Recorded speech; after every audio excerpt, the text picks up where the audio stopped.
Hi friends, എല്ലാവർക്കും ശോഭഫിൻ്റെ പുതിയൊരു എപ്പിസോഡിലേക്ക് സ്വാഗതം. എപ്പിസോഡ് 3യുടെ പാർട്ട് 2 ആണ് ചാനലിൽ കാണാൻ പോകുന്നത്. അപ്പോൾ വീഡിയോയിലേക്ക് കടക്കാം. പാസ്റ്റിൽ അന്നേ ദിവസമാണ് ഫയർ ആക്സിഡന്റ് പറ്റിയതെന്ന് ഓർക്കുന്ന ഹീറോയിൻ അവിടുന്ന് എഴുന്നേറ്റണിച്ചാണ് കഴിഞ്ഞ എപ്പിസോഡ് അവസാനിച്ചത്. ഈ കാര്യം പറയാനായി അവൾ ചേട്ടനെയും അമ്മയെയും മാറി മാറി വിളിക്കുന്നുണ്ട്. ഇന്നേരം അമ്മ ചേട്ടനെ ഫോൺ വിളിച്ച് വീട്ടിലെ ജോലികൾ പറഞ്ഞേൽപ്പിക്കുന്നുണ്ട്. വീട് ക്ലീൻ ചെയ്യണം, കീടാണുക്കളെ കൊല്ലാനായി ആ പാത്രം തുടയ്ക്കുന്ന തുണി വെള്ളത്തിലിട്ട് നന്നായി തിളപ്പിച്ചെടുക്കണം, ശേഷം ടോയ്ലറ്റ് ബ്ലോക്കായി ഇരിപ്പുണ്ട്, അത് വൃത്തിയാക്കണം എന്നൊക്കെ. അതുകൊണ്ട് ഹീറോയിന്റെ കോള് കണക്ട് ആകില്ല. ഇത് കേൾക്കുന്ന ചേട്ടൻ ഞാൻ ഇത്രയും ജോലി ഒറ്റയ്ക്ക് ചെയ്യണമോ എന്ന് ചിന്തിച്ച് സങ്കടപ്പെടുന്നുണ്ട്. അങ്ങനെ ശ്രദ്ധിക്കാതെ ആ ഗ്യാസ് സ്റ്റൗവിലെ ഒരു ബർണർ ഓഫ് ആക്കും. പക്ഷേ തൊട്ടടുത്തിരുന്ന പാത്രത്തിൽ തുണിയിട്ട ശേഷം വെള്ളം ഒഴിക്കാനും മറന്നുപോകും. അവിടുന്ന് നേരെ ടോയ്ലറ്റ് ക്ലീൻ ചെയ്യാനായി ചെല്ലുന്നുണ്ട്. അവിടുന്ന് കട്ട് ചെയ്ത് സ്കൂള് കാണിച്ചാൽ ആ ടൈമാണ് തായ്സങ് അങ്ങോട്ടേക്ക് വരുന്നത്. ലിഫ്റ്റ് തരാമോ എന്ന് ചോദിക്കുന്നതും ആദ്യമൊന്നും അവൻ സമ്മതിക്കില്ല. എന്റെ വീടിന് തീ പിടിക്കും, എന്നെ ഒന്ന് വീട് വരെ ഡ്രോപ്പ് ചെയ്യാമോ എന്ന് ചോദിക്കുന്നതും 911ലേക്കാണ് വിളിക്കേണ്ടത്. അതങ്ങനെയല്ല, ഞാൻ പോയാലേ അത് തടയാൻ പറ്റൂ, അത് സ്റ്റോപ്പ് ചെയ്യണം എന്ന് ടെൻഷനോടെ പറയുന്നത് കേട്ട് അവൻ അവൾക്ക് ലിഫ്റ്റ് കൊടുക്കും. ഇവളെ കൊണ്ടുപോകുന്നത് തായ്സങ്ങിന്റെ പുറകെ നടക്കുന്ന പെണ്ണും അവളുടെ ഗ്യാങ്ങും കാണുന്നുണ്ട്. ഹീറോയിന്റെ വീട് കാണിക്കുന്നതും ഹീറോയിനെ സ്കൂളിലേക്ക് കൂട്ടിക്കൊണ്ടു പോകാനായി അവളുടെ ഫ്രണ്ട് വെയിറ്റ് ചെയ്തിരിപ്പുണ്ട്. അന്നേരമാണ് ടോയ്ലറ്റ് ക്ലീൻ ചെയ്ത് അവളുടെ ചേട്ടൻ അങ്ങോട്ടേക്ക് വരുന്നത്. ആ ബ്രഷിലെ നാറ്റമടിക്കുന്നതും എന്റെ ഡ്രസ്സിൽ തന്നെ കാര്യം സാധിച്ചു എന്ന് ചേട്ടനെ കളിയാക്കും. ബാത്റൂം ക്ലീൻ ചെയ്തതാണെന്ന് പറയുന്നതും നിങ്ങൾക്ക് പണ്ടേ വൃത്തിയില്ലല്ലോ, അന്ന് എന്റെ ഷൂസിൽ വൊമിറ്റ് ചെയ്തില്ലേ എന്നൊക്കെ ചേട്ടനുമായി അടികൂടും. ഞാനത് അപ്പോഴേ ക്ലീൻ ചെയ്ത് തന്നില്ലേ, നീ ഇപ്പോഴും പഴയതൊക്കെ മനസ്സിൽ ഓർത്ത് വച്ചിട്ടുണ്ടോ? രണ്ടുപേരും കൂടി ഒന്നും രണ്ടും പറഞ്ഞടിയാകും. അടികൂടുന്ന തിരക്കിൽ ആ ഗ്യാസ് സ്റ്റൗവിലിരിക്കുന്ന തുണി കത്തുന്നതോ അവിടെ തീ പിടിച്ചതോ രണ്ടുപേരും അറിയില്ല. അവിടുന്ന് കട്ട് ചെയ്ത് ഹീറോയിൻ വീടിന് മുന്നിൽ എത്തുമ്പോൾ കാണുന്ന കാഴ്ച മുകളിലൂടെ പുക പോകുന്നതാണ്. അകത്ത് ഇതേ സമയം പുകയടിച്ച് ഹ്യൂൻജോത്ത് ബോധം കെട്ട് വീഴും. ചേട്ടൻ അവളെ എടുത്ത് പുറത്തേക്ക് പോകുന്നതും ഹീറോയിൻ അകത്തേക്ക് വരുന്നതും ഒരുമിച്ചാണ്. ഹീറോയിൻ വെള്ളമൊഴിച്ച് തീ കെടുത്താൻ ശ്രമിക്കുന്നുണ്ടെങ്കിലും അതങ്ങനെയൊന്നും അണയില്ല എന്ന് കണ്ട് അവൻ ഫയർ എക്സ്റ്റിങ്ക്യൂഷണർ എടുത്തിട്ട് വരും. അങ്ങനെ ഒരു വിധത്തിൽ തീ അണയ്ക്കും. ഇവിടെ അതേസമയം ചേട്ടൻ ഹ്യൂൻജോയെ നേരെ മുകളിലത്തെ ബെഞ്ചിൽ കൊണ്ടുവന്ന് കിടത്തും. ബോധം വരാത്തത് കണ്ട് പേടിച്ച് ചേട്ടൻ ഹ്യൂൻജോയ്ക്ക് കൃത്രിമ ശ്വാസം കൊടുക്കാൻ വരുന്നതും ചേട്ടനെ ഇടിക്കുന്നതും ആ ഇടിയിൽ ചേട്ടന്റെ ഫ്രണ്ടിലത്തെ 2 പല്ല് തെറിച്ചു പോകും. അങ്ങനെ അമ്മ വരുമ്പോൾ കാണുന്ന കാഴ്ച തീ പിടിച്ചതെല്ലാം അണച്ച ശേഷം അവിടെ ഇരിക്കുന്ന ഹീറോയിനെയാണ്. അപ്പോഴും അമ്മയുടെ കൈക്കൊന്നും പറ്റിയില്ലല്ലോ എന്നതാലോചിച്ചാണ് ഹീറോയിന് സന്തോഷം. തായ്സങ്ങിനോട് തീ അണച്ചതിനും വീട് വരെ ഡ്രോപ്പ് ചെയ്തതിന് നന്ദി പറയുന്നുണ്ട്. എന്നെ ഹെൽപ്പ് ചെയ്തതിന് ഞാൻ ഉറപ്പായി നിനക്ക് ട്രീറ്റ് തരും എന്ന് ഹീറോയിൻ പറയുന്നത് കേട്ട് നൈസായിട്ട് എന്നോടൊപ്പം ഒരു ഡേറ്റ് ഒപ്പിക്കാനുള്ള ശ്രമമാണല്ലേ എന്ന് കളിയാക്കുന്നുണ്ട്.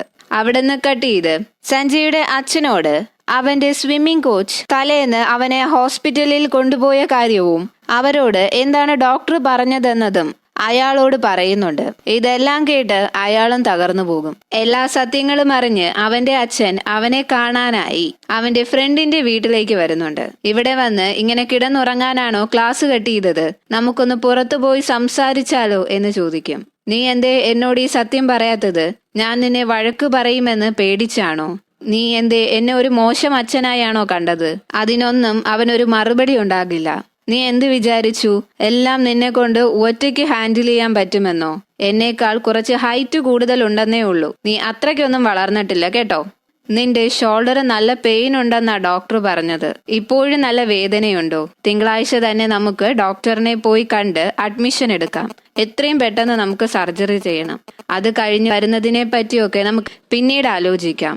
ആദ്യമേ ഈ പെയിൻ കുറയാനുള്ള വഴിയാണ് നമ്മൾ നോക്കേണ്ടത് എന്നൊക്കെ അവനെ പറഞ്ഞ് മനസ്സിലാക്കിപ്പിക്കും. ഒരു മടിയോടെ അവനെടുത്ത വീഡിയോ ടേപ്പ് കൊടുത്ത കാര്യവും പറയുന്നുണ്ട്. അവനത് കണ്ടിട്ടില്ലെന്ന് അച്ഛനെ പറഞ്ഞ് വിശ്വസിപ്പിക്കാൻ ശ്രമിക്കുന്നുണ്ട്. അങ്ങനെ സർജറിക്ക് വേണ്ടി സഞ്ജയെ ഹോസ്പിറ്റലിൽ അഡ്മിറ്റ് ആക്കും. ഷോൾഡറിലെ റൊട്ടേറ്റർ 90% പൊട്ടിപ്പോയിട്ടുണ്ട്, പൊട്ടിപ്പോയിട്ടുണ്ട്. സർജറി കഴിഞ്ഞാലും എത്രത്തോളം ശരിയാകും എന്നതിന് ഒരു ഗ്യാരണ്ടിയും തരാൻ പറ്റില്ല എന്ന് ഡോക്ടർ പറയുന്നത് പുറത്തു നിൽക്കുന്ന ഹീറോയിനും കേൾക്കുന്നുണ്ട്. അവൻ പുറത്ത് നടക്കാനിറങ്ങുന്നതും അവൾ അവിടെ ഇരുന്ന് കരയുന്നത് കണ്ട് എന്നേക്കാൾ സങ്കടം നിനക്കെന്തിനാണെന്ന് ചിന്തിക്കുന്നുണ്ട്. അടുത്ത ദിവസം അവന് കഴിക്കാനായി വെറൈറ്റി ഫുഡൊക്കെ പ്രിപ്പയർ ചെയ്ത് ഹായുകിനെ ഏൽപ്പിക്കും. കൂട്ടത്തിൽ ഒരു ബോട്ടിൽ മിഠായും. ഇത് കാണുന്ന സഞ്ജയ് ഒരുപാട് ഹാപ്പി ആകുന്നുണ്ട്. അടുത്ത ദിവസവും ഹീറോയിൻ ഫുഡ് കൊണ്ടുവരുമെന്ന് കരുതി അവളെ കാത്ത് പുറത്ത് തന്നെ നിൽക്കും. പക്ഷേ അന്നും അവന് വേണ്ടിയുള്ള ഫുഡ് അവന്റെ ഒരു ഫാൻ ആണെന്ന് പറഞ്ഞ് അവന്റെ അച്ഛനെ ഏൽപ്പിച്ചിട്ട് പോകുന്നുണ്ട്. ഡിസ്ചാർജായി ഒരാഴ്ച കഴിയുന്നതും ഹീറോയിൻ അമ്മുമ്മയുണ്ടാക്കിയ ചിക്കൻ കറി അവരറിയാതെ അതിൽ നിന്ന് കുറച്ചെടുത്ത് സഞ്ജയ്ക്ക് കൊടുക്കാനായി അവന്റെ അച്ഛനെ ഏൽപ്പിക്കും. മോളെങ്ങനെ ഇവിടെ എത്തി എന്ന് തിരക്കുന്നതും ദാ ഇതാണ് എന്റെ വീട് എന്ന് പറയുമ്പോഴാണ് ആ DVD ഷോപ്പ് നടത്തുന്ന ലേഡിയുടെ മകളാണ് ഹീറോയിൻ എന്ന കാര്യം അയാൾ അറിയുന്നത്. ഹീറോയിന്റെ അമ്മുമ്മയാകട്ടെ ഞാൻ ഉണ്ടാക്കിയതിലെ ഒരു ചിക്കൻ എവിടെ പോയി എന്ന സംശയത്തിലാണ്. ചിക്കൻ കൊടുത്തതിന് പകരമായി അവന്റെ അച്ഛൻ അവൾക്ക് ഒരു ബോട്ടിൽ നിറയെ വീട്ടിൽ പ്രിപ്പയർ ചെയ്ത ഒമേജ സിറപ്പ് കൊടുക്കും. ഇതൊരു തരത്തിലുള്ള വൈനാണ്. അവൾ അത് മുഴുവനും കൊണ്ടുപോയി ഒറ്റയ്ക്കിരുന്ന് കുടിക്കുന്നുണ്ട്. കുടിച്ചു കഴിയുന്നതും നന്നായി ചൂടെടുക്കുന്നത് പോലെ തോന്നി ചെന്ന് വിൻഡോ തുറക്കുന്ന ടൈം സഞ്ജയ് എങ്ങോട്ടോ പോകുന്നത് കാണും. അവൻ നേരെ ജിമ്മിലേക്കാണ് വരുന്നത്. മൈൻഡ് ഒന്ന് റിലാക്സ് ആക്കാനായാണ് അവിടെ വന്നിരിക്കുന്നത്. അവിടെ ഇരുന്ന് കുറച്ചു നേരം കഴിയുന്നതും പുറകിൽ നിന്നും സാധനം വീഴുന്ന ഒച്ച കേട്ട് അങ്ങോട്ട് ചെന്ന് നോക്കുന്നതും അവിടെ ഒളിച്ചിരിക്കുന്ന ഹീറോയിനെ കാണും. സഞ്ജയ്ക്ക് അവളെ കാണുമ്പോൾ സന്തോഷം വരുന്നുണ്ടെങ്കിലും അത് പുറത്ത് കാണിക്കാതെ നീ എന്തിനാ ഇവിടെ വന്നതെന്ന് ചോദിക്കും. അവൾ നിന്നാടുന്നത് കണ്ട് വെള്ളം അടിച്ചിട്ടുണ്ടോ എന്ന് ചോദിച്ച് കുടിച്ചിട്ടുണ്ടോന്നറിയാനായി സ്മെല് ചെയ്ത് നോക്കുന്നുണ്ട്. ഏയ് ഇല്ല, ഞാൻ നിന്റെ അച്ഛൻ തന്ന വൈൻ മാത്രമാ കുടിച്ചത്. അത് കുടിച്ചപ്പോ മുതൽ ചൂടെടുക്കാൻ തുടങ്ങിയതാ. എന്റെ അച്ഛൻ തന്നതാണോ എങ്കിൽ അത് മുഴുവനും ആൽക്കഹോളാണ്. നീ എത്ര ബോട്ടിൽ കുടിച്ചു? അതിന്റെ ടേസ്റ്റ് വ്യത്യാസം പോലും മനസ്സിലായില്ലേ എന്ന് ചോദിക്കുന്നതും എനിക്കൊരു പ്രശ്നവുമില്ലെന്ന് പറഞ്ഞ് കുഴഞ്ഞ് താഴേക്ക് വീഴാൻ പോകുന്നതും ഭാഗ്യത്തിന് അവൻ പിടിക്കുന്നത് കൊണ്ട് താഴെ വീഴില്ല. അങ്ങനെ തൊട്ടടുത്തുള്ള ബെഞ്ചിൽ അവളെ കൊണ്ടുപോയി ഇരുത്തുന്നുണ്ട്. തൊട്ടടുത്തായി വന്നിരിക്കുന്ന അവനെ അവൾ ഓരോ കോമഡി പറഞ്ഞ് ചിരിപ്പിക്കാൻ ശ്രമിക്കുന്നുണ്ട്. അവൻ അതൊക്കെ നന്നായി എൻജോയ് ചെയ്യുന്നുണ്ടെങ്കിലും അതൊന്നും അവളുടെ മുന്നിൽ കാണിക്കില്ല. പ്ലാൻ വർക്കൗട്ട് ആകുന്നില്ല എന്ന് കണ്ട് സമയം പോകാനായി ഹീറോയിൻ അവളുടെ ഐപോഡ് എടുത്ത് പാട്ട് കേൾക്കാനായി കൊടുക്കും. അങ്ങനെ രണ്ടുപേരും കൂടി ഒരുമിച്ചിരുന്ന് പാട്ട് കേൾക്കുന്നതും കുറച്ചു സമയം കഴിയുമ്പോൾ ഹീറോയിൻ കമഴ്ന്ന് താഴേക്ക് വീഴുന്നത് കണ്ട് അവന്റെ തോളിലേക്ക് ചേർത്ത് കിടത്തുന്നുണ്ട്. പക്ഷേ അവൾക്ക് ബോധമില്ലാത്തത് കൊണ്ട് തന്നെ അവന്റെ അടുത്തേക്ക് പിന്നെയും ചേർന്ന് വരുന്നതും അവന് വല്ലാണ്ട് തോന്നി ചാടി എഴുന്നേൽക്കും. അന്നേരം ഹീറോയിൻ കണ്ണു തുറക്കുന്നതും അവൾക്ക് മുന്നിൽ നിൽക്കുന്ന സഞ്ജയെ കാണുമ്പോൾ അവളുടെ റൂമിൽ വെച്ചിരുന്ന ഒരു അഡ്വർടൈസ്മെന്റിന്റെ ഫോട്ടോ പോലെയാണ് തോന്നുന്നത്.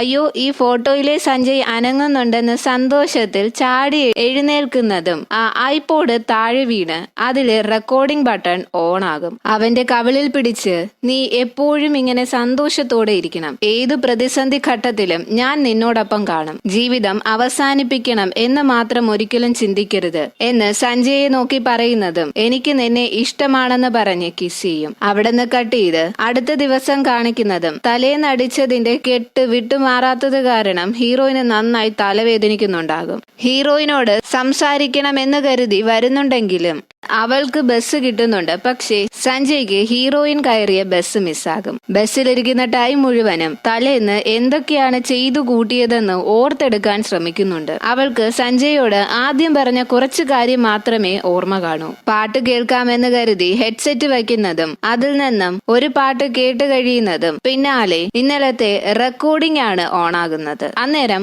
അവൾക്ക് ഇറങ്ങാനായുള്ള സ്റ്റോപ്പ് എത്തും. അവനെ പരസ്യത്തിലെ മോഡൽ എന്ന് കരുതി സംസാരിച്ചതൊക്കെ ആ ഹെഡ്സെറ്റ് വഴി കേൾക്കുന്നുണ്ട്. എന്തൊക്കെയാ ദൈവമേ ഞാൻ സംസാരിച്ചത് എന്ന് ചിന്തിച്ച് അവൾ നടക്കുന്നതും അവിടുന്ന് കട്ട് ചെയ്ത് തായ്സങ്ങിനോട് ക്രഷുള്ള ആ പെണ്ണാകട്ടെ അവനെ പിടിച്ചു നിർത്തി നിനക്ക് ഹീറോയിനുമായി എന്താണ് ബന്ധം, അവൾ നിന്റെ ഗേൾ ഫ്രണ്ട് ആണോ, നിങ്ങൾ ഡേറ്റ് ചെയ്യുവാണോ എന്നൊക്കെ ചോദിച്ച് ശല്യം ചെയ്യുന്നുണ്ട്. എനിക്ക് ഇഷ്ടമുള്ളയാളെ ഞാൻ ഡേറ്റ് ചെയ്യും, അവളെ ഡേറ്റ് ചെയ്താൽ എന്താണ് കുഴപ്പം, നിനക്ക് വേറെ ആരെയും കിട്ടിയില്ലേ എന്നാ പെണ്ണ് ചോദിക്കുന്നതും ആ ടൈം ഹീറോയിൻ ആ വഴി പോകുന്നത് കാണുന്ന അവനാകട്ടെ ഇപ്പോ നിന്റെ ഡൗട്ട് തീർത്തു തരാമെന്ന് പറഞ്ഞ് ഹീറോയിന്റെ അടുത്തേക്ക് ചെല്ലും. ഇന്നേരം അവിടെ എത്തുന്ന സഞ്ജയും അവളോട് സംസാരിക്കാനായി അവളുടെ അടുത്തേക്ക് വരുന്നുണ്ട്. പക്ഷേ തായ്സങ് വരുന്നത് കണ്ട് അവൻ പെട്ടെന്ന് സ്റ്റോപ്പ് ആകും. ഹീറോയിൻ ആകട്ടെ ഹെഡ്സെറ്റ് മാറ്റുന്നത് കൊണ്ട് തന്നെ അവൻ ഇഷ്ടമാണെന്ന് പറഞ്ഞ ആ പോർഷൻ മാത്രം കേൾക്കില്ല. പെട്ടെന്ന് വാച്ചിലെ ലൈറ്റ് കത്തുകയും